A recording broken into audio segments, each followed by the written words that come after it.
Assalamualaikum warahmatullahi wabarakatuh. Bertemu lagi sama aku Malaya. Hari ini aku akan menjelaskan tentang pengertian hak. Hak adalah segala sesuatu yang harus didapatkan oleh setiap orang yang telah ada sejak lahir, bahkan sebelum lahir. Contoh-contoh hak: mendapatkan kesempatan hidup, mendapatkan makan dan minum dari orang tua, mendapatkan pendidikan yang layak dari orang tua, mendapatkan pasokan air bersih dari lingkungan, mendapatkan pasokan listrik untuk keperluan hidup, dan mendapatkan kesempatan untuk mengemukakan pendapat.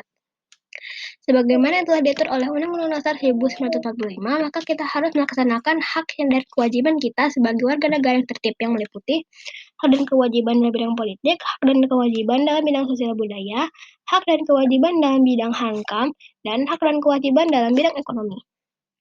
A. Hak dan kewajiban dalam bidang politik. Pasal 27 ayat 1 menyatakan bahwa tiap-tiap warga negara bersamaan kedudukannya dalam hukum dan pemerintahan, dan wajib menjunjung hukum dalam pemerintahan itu dengan tidak ada kecualinya. Pasal ini menyatakan adanya keseimbangan antara hak dan kewajiban, yaitu hak untuk diperlakukan yang sama di dalam hukum dan pemerintahan, dan kewajiban menjunjung hukum dan pemerintahan.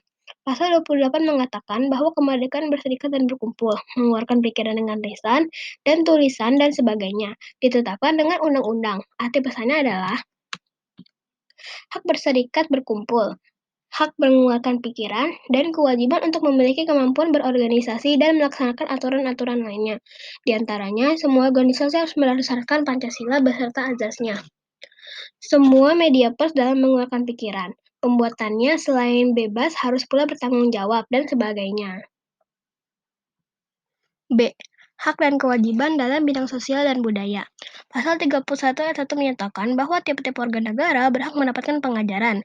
Pasal 31 ayat 2 menyatakan bahwa pemerintah dan mengusahakan dan menyelenggarakan satu sistem pengajaran nasional yang diatur dengan undang-undang.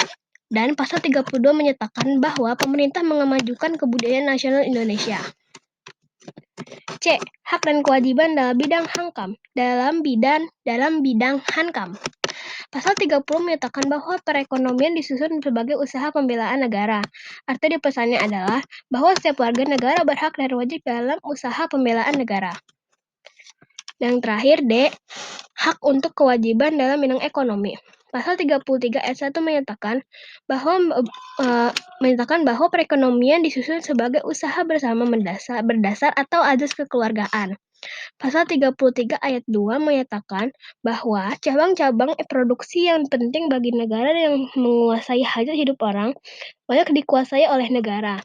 Pasal 33 ayat 3 menyatakan bahwa bumi dan air dan kekayaan alam yang terkandung di dalamnya dikuasai oleh negara dan dipergunakan sebesar-besarnya kemakmuran rakyat.